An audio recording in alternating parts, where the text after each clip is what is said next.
এ পর্বের শিরোনাম double agent ও ক্রুশ্চেভের ভাষণ। শুরুটা ভালোবাসা দিয়ে। ঘটনার সময় 1956। আজ থেকে 64 বছর আগের লুসিয়া বারানোভস্কি প্রেমে হাবুডুবু ভিক্টর গ্রায়োভস্কি নামের এক সুদর্শন সাংবাদিকের। ভিক্টর গ্রেভস্কি নামেই সে বেশি পরিচিত। তার বিয়ে ঠিক ছিল কমিউনিস্ট শাসিত পোল্যান্ডের ডেপুটি প্রধানমন্ত্রীর সঙ্গে, কিন্তু তাদের দেখা সাক্ষাতের সম্ভাবনা নেই বললেই চলে। ফলে বিয়েও আর হলো না। লুসিয়া পোলিশ কমিউনিস্ট পার্টির সাধারণ সম্পাদিকা। তার কর্মচারীরা ভিক্টরের এই অফিসে প্রায়শই আসা যাওয়ার কারণে কিছুটা আপন ও অভ্যস্ত হয়ে গেছে। এদিকে লুসিয়া সাংবাদিক ভিক্টরকে যে ভালোবাসে তা নিয়ে কোনো রাগঢাক নেই। পোলিশ নিউজ এজেন্সিতে Victor senior editor. Soviet Union ও পূর্ব ইউরোপের বিষয়াদি সে দেখাশোনা করে। ভিক্টর মূলত ইহুদি এবং তার প্রকৃত নাম ভিক্টর শাকিলম্যান, কিন্তু বছরখানেক আগে সে নাম পাল্টেছে। কমিউনিস্ট পার্টিতে যোগদানের সময় সে তার নাম পাল্টায়। তার এক বন্ধু তাকে বলেছিল, শাকিলম্যান নাম নিয়ে পোল্যান্ডে বেশি দূর এগোনো যাবে না। ফলে পরিবর্তিত হয়ে নাম হলো ভিক্টর গ্রায়োভস্কি। এখন নামটা বেশ পুলিশ পুলিশ মনে হয়। দ্বিতীয় বিশ্বযুদ্ধের সময় জার্মান সেনাবাহিনী পোল্যান্ড দখলের সময় ভিক্টর ছিল শিশু। তার পরিবার এ সময় রাশিয়া ক্রস করে এবং অল্পের জন্য হলোকাস্ট এড়াতে সক্ষম হয়। যুদ্ধের পর আবার তারা পোল্যান্ডে ফিরে আসে। 1949 সালে ভিক্টরের বাবা মা ও ছোট বোন ইসরায়েলে চলে যায়, কিন্তু কমিউনিজমে মগ্ন ভিক্টর থেকে যায়। সে আবার স্ট্যালিনের বেজায় ভক্ত। তার ইচ্ছা শ্রমিক শ্রেণীর জন্য মাটির পৃথিবীতে সে স্বর্গ বানাবে। কিন্তু ভিক্টরের কলিগ বন্ধুরা, এমনকি তার প্রিয়তমাও জানত না যে ভিক্টরের মধ্যে এক ধরনের ভাঙন শুরু হয়েছে। 1955 সালে ভিক্টর ইসরায়েলে তার পরিবারের কাছে গিয়েছিল। এখানে সে পৃথিবীর অন্য একটি রূপ দেখতে পেল। ইসরায়েলের সমাজ মুক্ত, প্রগতিশীল। ইহুদিদের এ যেন একটা গণতান্ত্রিক জাতি।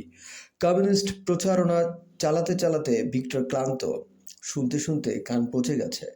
পোল্যান্ড ফিরে 30 বছর বয়সী ভিক্টর ইসরায়েলে স্থায়ীভাবে চলে যাওয়ার কথা ভাবতে থাকে। 1956 সালে এপ্রিলের কোনো এক সকালে ভিক্টর যথারীতি তার সুইটহার্টের অফিসে, পার্টি সেক্রেটারির অফিসে আসে। তার ডেস্কের এক কোণে সে একটি লাল খামে টপ সিক্রেট লেখা একটা ফাইল দেখতে পায়। সে তার সুইটহার্টের কাছে জানতে চায় ওটা কি। সুইটহার্ট স্বাভাবিকভাবে বলে, এটা ক্রুশ্চেভের ভাষণ। ভিক্টর জমে পাথর হয়ে যায় যেন। বলে কি? সে ক্রুশ্চেভের ভাষণ সম্পর্কে শুনেছে, কিন্তু এমন একজন লোককে পায়নি যে ক্রুশ্চেভের ভাষণের একটি লাইনও কোথাও পড়েছে, কিংবা ভাষণটি নিজ কানে শুনেছে, কিংবা ভাষণের কপিটি দেখেছে। কমিউনিস্ট ব্লগ ভাষণটি অতি গোপনীয় হিসেবে গণ্য করে, ফলে এটি দেখার বা শোনার কোনো সুযোগ নেই। ভিক্টর সোভিয়েত নেতা নিকিতা ক্রুশ্চেভ সম্পর্কে তেমন কিছু জানে না। সে শুধু জানে সোভিয়েত কমিউনিস্ট পার্টির মহাক্ষমতাধর এই মহাসচিব দলের 20তম কংগ্রেসে গুরুত্বপূর্ণ একটি ভাষণ দিয়েছেন। ক্রেমলিনে ফেব্রুয়ারি মাসে এই কংগ্রেস অনুষ্ঠিত হয়। 25 ফেব্রুয়ারি মধ্যরাতের পর সকল বিদেশি মেহমান ও বিদেশি কমিউনিস্ট পার্টির প্রধানদের হল থেকে বের করে দিয়ে মহাসচিব ক্রুশ্চেভ এই ভাষণ দেন। হলে তখন সোভিয়েত কমিউনিস্ট পার্টির 1400 প্রতিনিধি উপস্থিত ছিলেন। তার ভাষণ উপস্থিত সকলকে হতভম্ব ও আবেগ আপ্লুত করে তোলে। 4 ঘন্টা ভাষণ দেন ক্রুশ্চেভ। কিন্তু ভাষণে তিনি কি বলেছেন? পশ্চিমে প্রেরিত এক মার্কিন সাংবাদিকের রিপোর্টে বলা হয়, যেসব সোভিয়েত নেতাদের রুশবাসী দেবতার মতো পূজা করে সম্মান জানায়, তারা কি ধরনের পাপাচার ও দুর্নীতি করেছেন তার ফিরিস্তি দিয়েছেন ক্রুশ্চেভ। ক্ষমতার লোভে এবং কেবলমাত্র ভিন্নমত পোষণের কিংবা স্ট্যালিনের সমালোচনা করায় লক্ষ লক্ষ মানুষকে হত্যার দায়ে ক্রুশ্চেভ তার পূর্বসূরি নেতা স্ট্যালিনকে অভিযুক্ত করেন, তুলোধনা করেন। তার ভাষণের সময় চারদিকে কিছু কানাঘোষা ও বিস্ময় প্রকাশিত হলেও অনেককে কাঁদতে দেখা যায়। ভাষণকালে অনেককেই মাথার চুল টেনে ছিঁড়তে দেখা যায় এবং কেউ কেউ হৃদরোগে আক্রান্ত হন। সম্মেলন স্থলে উপস্থিত ছিলেন এমন কয়েকজনের পরের দিন আত্মহত্যা করেন। বিস্ময়কর ঘটনা হলো ক্রুশ্চেভের এই ভাষণের একটি লাইনও সোভিয়েত পত্রপত্রিকায় ছাপা হলো না। মস্কো জুড়ে এই ভাষণকে ঘিরে নানা গুজব, গুঞ্জন এবং রহস্যময় ভয়াবহতা চলতে থাকে। পার্টির শীর্ষ কমিটির গোপন বৈঠকে ভাষণের অংশবিশেষ অবশ্য নানাভাবে আলোচিত হতে থাকলো, কিন্তু ক্রুশ্চেভের বক্তৃতার পুরো অংশ রাষ্ট্রীয় গোপন সম্পদ হিসেবে গার্ড দিয়ে রাখা হয়। বিদেশি এক সাংবাদিক ভিক্টরকে জানায় যে ক্রুশ্চেভের পুরো বক্তৃতার কপি পাওয়ার জন্য পশ্চিমা গোয়েন্দা সংস্থা ও রাষ্ট্রগুলো হাপিত্তেশ করছে। এমনকি সিআইএ ওই পুরো ভাষণটি পেতে $1 মিলিয়ন পুরস্কার দিতেও রাজি। শীতল যুদ্ধের এই উত্তুঙ্গ মুহূর্তে পশ্চিমা বিশ্বের কাছে ক্রুশ্চেভের এই ভাষণটা পাওয়া খুবই জরুরি। পশ্চিমাদের বিশ্বাস, ক্রুশ্চেভের এই ভাষণ কমিউনিস্ট দেশসমূহে ভূমিকম্প ঘটাবে এবং যে পরিস্থিতি সৃষ্টি করবে তা সামাল দেওয়া কঠিন হবে। সোভিয়েত ইউনিয়ন ও বিশ্বের কমিউনিস্ট দেশের কোটি কোটি বামপন্থী অন্ধের মতো স্ট্যালিনের পূজা করে। ক্রুশ্চেভ তার ভাষণেও তার অপরাধের যে ফিরিস্তি দিয়েছেন তা তার ভক্তদের মধ্যে নেতিবাচক প্রতিক্রিয়া ফেলতে পারে। ফলশ্রুতিতে এক কথায় বলতে গেলে সোভিয়েত ইউনিয়ন ভেঙেও যেতে পারে। কিন্তু ক্রুশ্চেভের ভাষণের কপি পাওয়া ক্রমশ দুঃসাধ্য হয়ে পড়ল। প্রায় সকলেই অনুসন্ধান করেও ব্যর্থ হলো। সত্যি এই ভাষণের কপি পাওয়ার অপেক্ষায় থাকাও এক প্রহেলিকা। পরবর্তীতে ভিক্টর জানতে পারল ক্রুশ্চেভ সিদ্ধান্ত নিয়েছেন তার ভাষণের কিছু কপি তিনি পূর্ব ইউরোপের কমিউনিস্ট নেতাদের কাছে পাঠাবেন। সেই পাঠানো কপির একটি কপি ভিক্টরের গার্লফ্রেন্ডের টেবিলে টপ সিক্রেট লিখে জমা পড়েছে। ভাষণের কপির ফাইলটি লাল ফিতা দিয়ে বাঁধা। ভিক্টর দিশেহারা হয়ে পড়ল। অতি উৎসাহে ভিক্টর তার গার্লফ্রেন্ড ও পোল্যান্ড কমিউনিস্ট পার্টির সেক্রেটারি জেনারেল লুসিয়ার কাছে দেখে তা কয়েক ঘন্টার জন্য ধার চাইল। বলল, এখানে এই গ্যাঞ্জামের মধ্যে পড়া যাবে না, বাসায় গিয়ে পড়বে। ভিক্টরকে অবাক করে দিয়ে লুসিয়া তাকে ভাষণের কপিটি দিল এবং ফেরত দেওয়ার একটা সময় বেঁধে দিল। লুসিয়া বলল, তুমি এটা নিতে পারো, কিন্তু অবশ্যই তোমাকে বিকাল 4টার মধ্যে ফেরত দিতে হবে। এটা আমি গোপনীয় লকারে তালাবদ্ধ করে রাখবো। আসলে লুসিয়া সবসময় ভিক্টরকে খুশি রাখতে চায়, এবারও তাই চাইল। বাড়িতে এসে ভিক্টর ভাষণটি ভালো করে পড়ল। ভাষণটি রীতিমতো বিস্ময়কর। ভাষণটি ভিক্টরকে মূর্ছিত করে। ভাষণে ক্রুশ্চেভ নির্দয় ও নিষ্ঠুরভাবে স্ট্যালিনের সমালোচনা করেছেন। এই ভাষণের মাধ্যমে স্ট্যালিনের ইমেজ ভেঙে চুরে খান খান হয়ে পড়ে। তিনি বলেন, রুশ জাতির ইতিহাস ঐতিহ্যের সঙ্গে নির্দয় নির্মমভাবে প্রতারণা করেছেন স্ট্যালিন। ক্রুশ্চেভ আরও বলেন, স্ট্যালিন ক্ষমতায় থাকাকালে দৈত্যের মতো আবির্ভূত হয়েছিলেন। হেরো অপকর্ম নেই যা তিনি করেননি এবং ক্ষমতার লোভে লক্ষ লক্ষ মানুষকে তিনি হত্যা করেছেন। তিনি বলেন, বলশেভিক আন্দোলনের জনক লেনিন পার্টিকে স্ট্যালিনের ব্যাপারে সতর্ক করেছিলেন। ক্রুশ্চেভ স্ট্যালিনকে সান অব দ্য নেশন হিসেবে অভিহিত করার তীব্র সমালোচনা করে বলেন, স্ট্যালিন এক ভুয়া লোক এবং তাকে যেভাবে মহান হিসেবে চিত্রিত করা হচ্ছে তা অতীব দুঃখজনক। তিনি তার ভাষণে আরও বলেন, স্ট্যালিনের শাসনামলে 15 লক্ষ কমিউনিস্টকে হত্যা করা হয়েছিল। এর মধ্যে 6,80,000 কর্মীকে মৃত্যুদণ্ড দেওয়া হয়েছিল। পার্টির সপ্তদশ কংগ্রেসে শরিক হওয়া 966 জন প্রতিনিধির মধ্যে স্ট্যালিনের নির্দেশে 848 জনকে প্রাণদণ্ড দেওয়া হয়েছিল। এর মধ্যে কেন্দ্রীয় কমিটির 138 জন প্রার্থীর মধ্যে 98 জনকে মৃত্যুদণ্ড দেওয়া হয়েছিল। ক্রুশ্চেভ ডক্টর স্পট এবং তাদের ভূমিকা নিয়েও কথা বলেন। এই চক্রান্তের জন্য কয়েকজন ইহুদি ডাক্তারকে দোষারোপের নিন্দা করেন তিনি। বলা হয়ে থাকে, স্ট্যালিন এবং কয়েকজন সোভিয়েত নেতাকে হত্যার পেছনে ডাক্তারদের এই দলটি দায়ী। ক্রুশ্চেভ দৃঢ়তার সাথে তার ভাষণে স্ট্যালিনকে গণহত্যাকারী হিসেবে অভিহিত করে বলেন, লক্ষ লক্ষ রুশ ও অপরাপর জাতিগোষ্ঠীর মানুষ স্ট্যালিনের ধ্বংসযজ্ঞের শিকার। এদের মধ্যে অনেকেই কমিউনিস্ট ভাবধারার প্রতি অনুগত ছিলেন। 4 ঘন্টার ভাষণে ক্রুশ্চেভ স্ট্যালিনকে মনুষ্যরূপী দেবতা থেকে বিকৃত প্রাণী বা পশু নামিয়ে দেন। ক্রুশ্চেভের ভাষণ পড়ার পর সমাজতন্ত্র সম্পর্কে ভিক্টরের যে মোহ ছিল সেই ধারণা খান খান ভেঙে দিল। ভিক্টর বুঝে গেল তার হাতের ভাষণের এই কপিটি একটা বিস্ফোরকের চেয়েও ভয়ঙ্কর এবং এটি প্রকাশিত হলে সোভিয়েত ব্লকের মূল ভিত্তি ধরে টান পড়বে। সে লুসিয়াকে ভাষণের কপিটি ফেরত দেওয়ার সিদ্ধান্ত নিল, কিন্তু লুসিয়ার কাছে যাওয়ার আগে তার মনটা বেঁকে বসল। তার পা দুখানা যেন অন্যত্র যেতে চাইছে।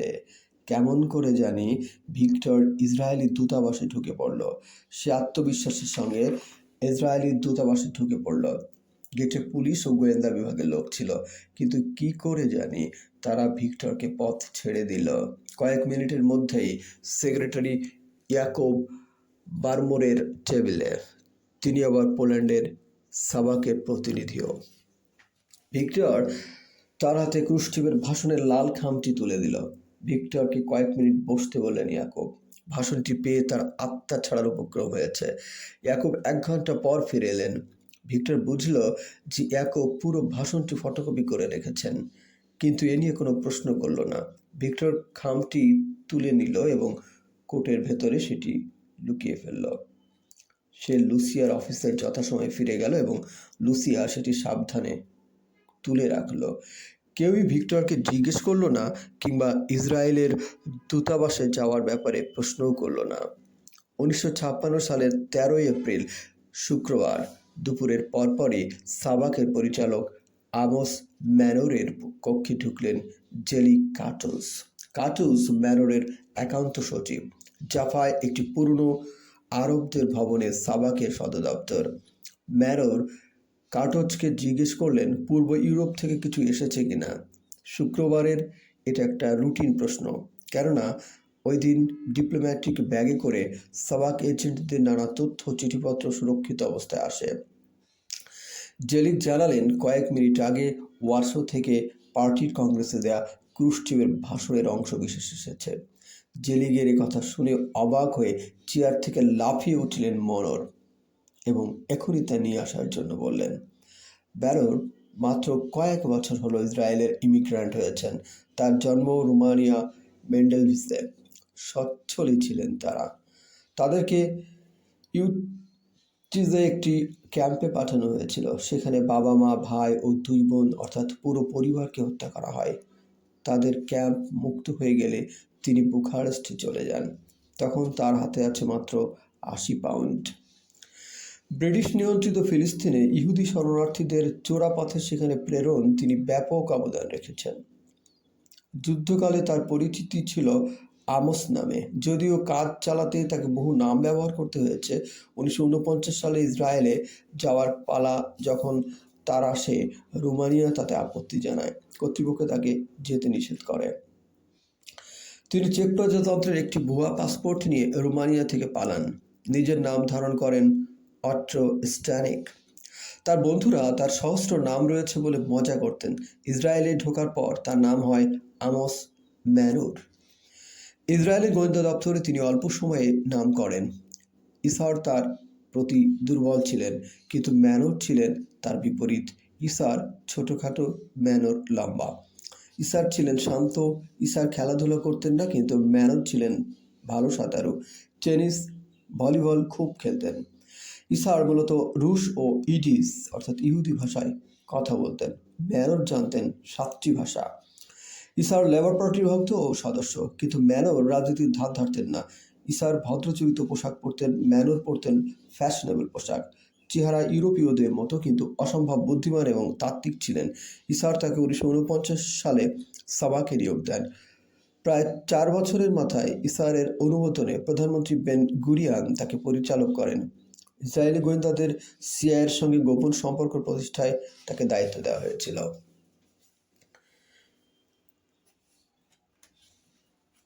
বৃষ্টিস্নাত এক শুক্রবারে ম্যানোর ফটোকপিগুলো নিয়ে নিজেই বসলেন। তার পক্ষে বোঝা কোনো সমস্যা ছিল না, কেননা রুশ সহ 7টি ভাষা তিনি জানেন। পড়তে পড়তে তার মনে হলো ক্রুশ্চিভের ভাষণের গুরুত্ব অপরিসীম। পড়তে পড়তে তিনি লাফ দিয়ে উঠলেন। তখনই তিনি গাড়িতে চড়লেন এবং চটজলদি প্রধানমন্ত্রী বেন গুরিয়ানের বাসভবনে গেলেন। প্রধানমন্ত্রীকে তিনি বললেন, এটা অবশ্যই আপনার পড়া উচিত। বেন গুরিয়ান রুশ ভাষা জানতেন এবং ভাষণটি তিনি পড়লেন। পরের দিন সকালে তিনি ম্যানোরকে জরুরি ভিত্তিতে ডেকে পাঠালেন। তাকে বললেন এটি একটি ঐতিহাসিক ডকুমেন্ট এবং এটি পড়ে মনে হয়েছে ভবিষ্যতে রাশিয়া একদিন গণতান্ত্রিক রাষ্ট্রে পরিণত হবে।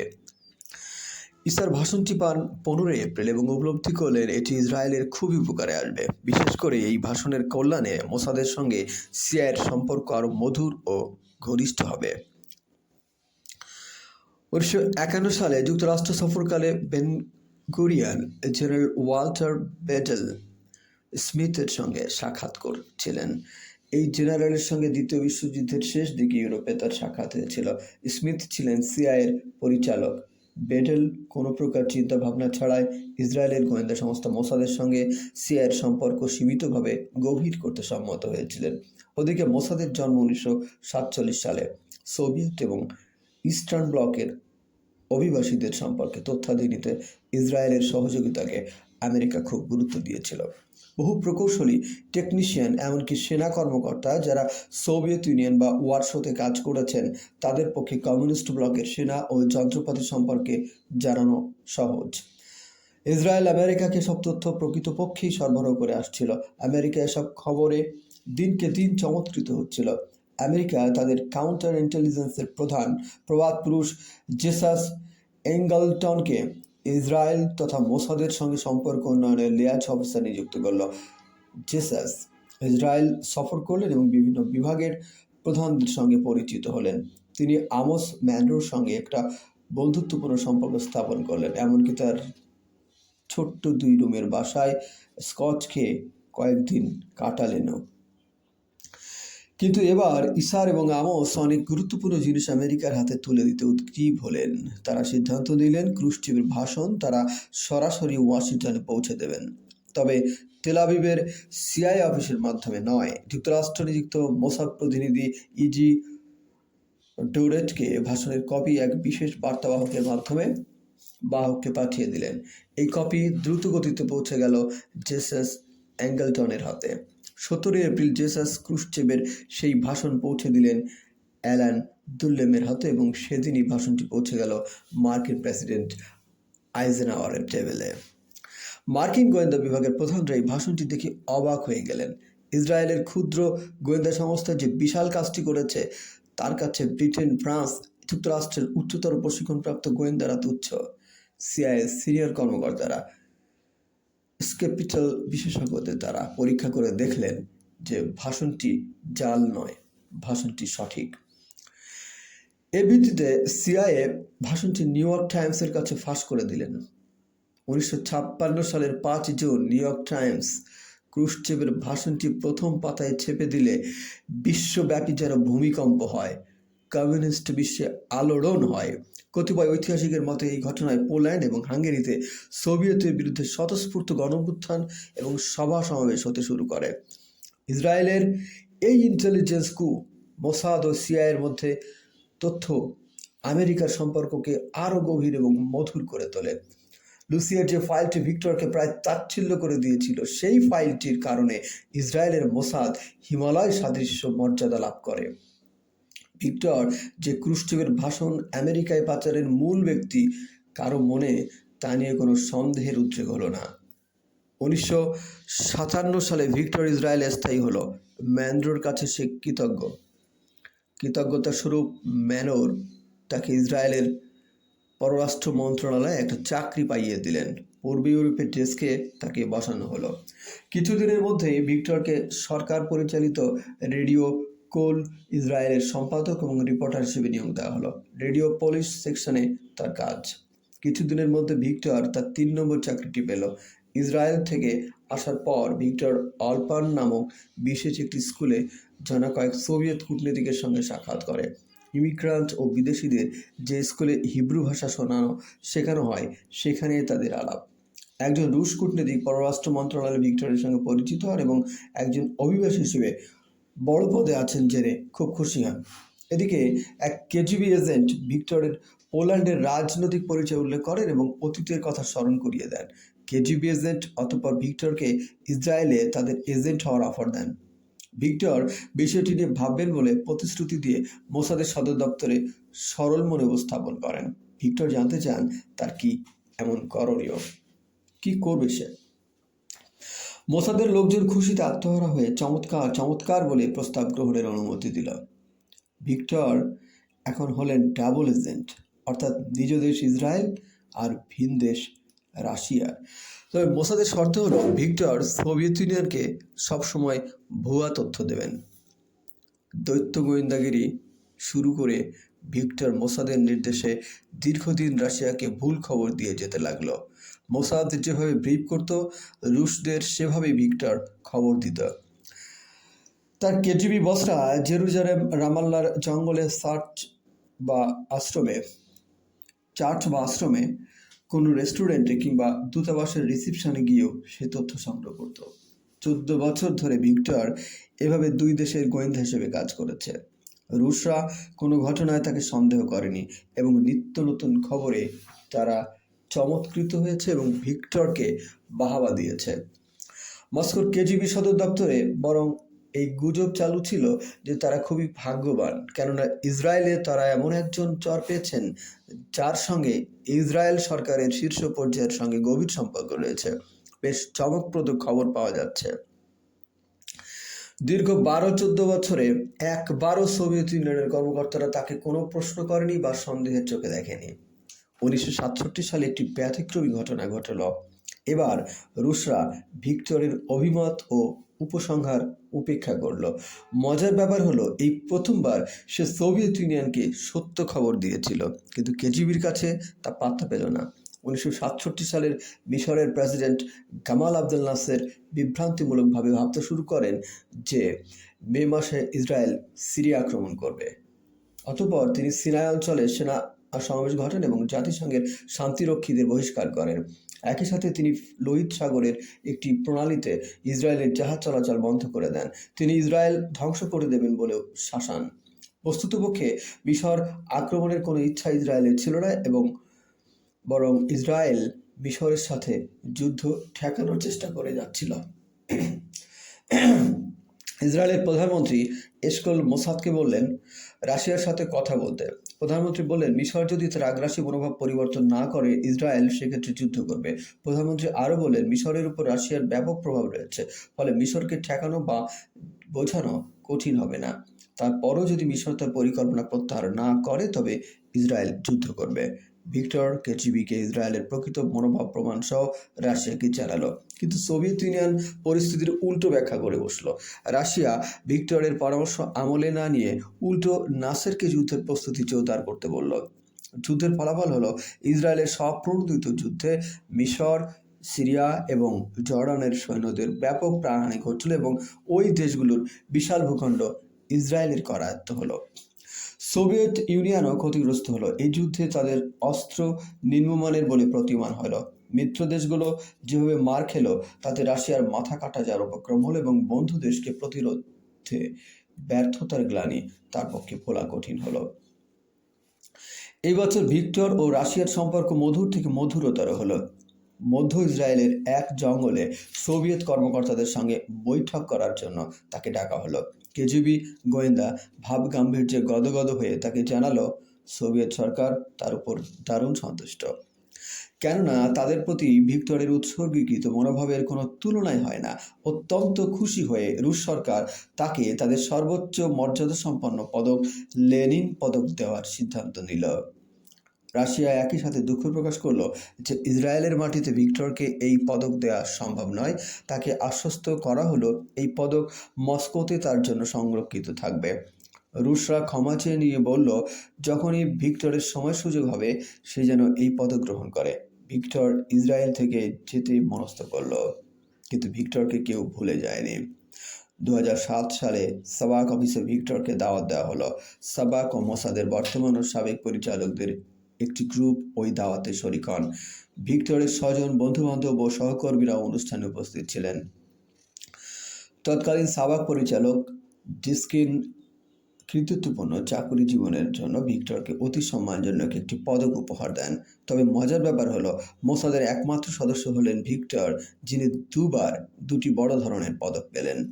একটি তার নিজ দেশে, যেখানে উৎসর্গীকৃত মানসিকতা নিয়ে তিনি কাজ করেছেন, আরেকটি তার দেশের শত্রু, যাদেরকে ঝুঁকি নিয়েও ভুল ও মিথ্যা তথ্য দিয়ে যাচ্ছিলেন। ভিক্টর বলেছেন, তিনি কোনো হিরো নন, তিনি কোনো ইতিহাসও সৃষ্টি করেননি। ভিক্টরের ভাষায় ইতিহাস যিনি সৃষ্টি করেছেন তিনি হলেন ক্রুশ্চেভ। আমি কয়েকটি মাত্র ঘন্টার জন্য ইতিহাসের সাথে সম্পৃক্ত ছিলাম। এরপর আমাদের দুজনের পথ দুই দিকে বেঁকে আছে। ভিক্টর 81 বছর বয়সে মারা যান। ক্রেমলিনের কোথাও হয়তো লাল ভেলভেটে তার পদকটি পড়ে রয়েছে। এই পদকে লেনিনের অঙ্কিত ছবি রয়েছে।